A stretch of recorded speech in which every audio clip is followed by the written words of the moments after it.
Back to the Ed Show. Progressives are finally pushing back. The rank-and-file supporters who helped the Democrats get 60 Senate seats want to see a public option for health care. Now they're targeting conservative Democrats who are actually blocking reform the way Obama wants to see it.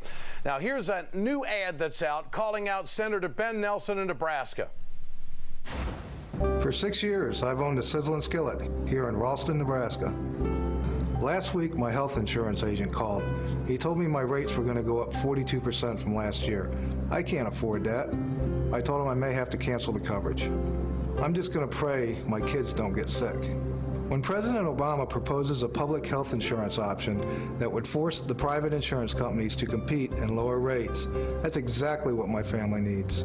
Now I hear that Ben Nelson, the senator that I voted for, is leading the charge to delay health reform this summer.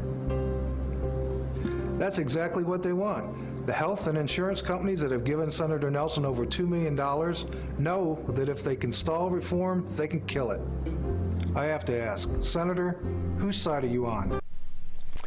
That gives you an idea what it's going to be like in August. You're going to be seeing it in your own backyard. That's what's happening in Nebraska. And Senator Nelson's spokesman, Jake Thompson, warned that if this new series of ads calling out the senators stalling on reform were an indication of any politics going on into August, then the health care reform may be dead by the end of August. I have something to say to the Ben Nelson office. I had a personal conversation with Senator Nelson the other day. He was mad at me because I told him to shut up and support the president. These conservative Democrats have got to be called out. So I got on the phone with him. He says, Ed, that's too personal. I said, Senator, respectfully, it's personal to 48 million Americans who do not have health care. It's personal to small businesses that can't keep up with the double-digit increases that are taking place in this country. You got to do something to reform it. A public option is the best way to go. This president had a mandate. He won 9 Bush states.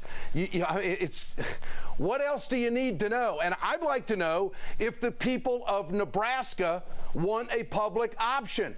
Now, I'm not going to go in there and do any polling, but I'd like the emails. I'd like some emails from people from Nebraska to ed@edschultzshow.com. Tell me why you don't want a public option.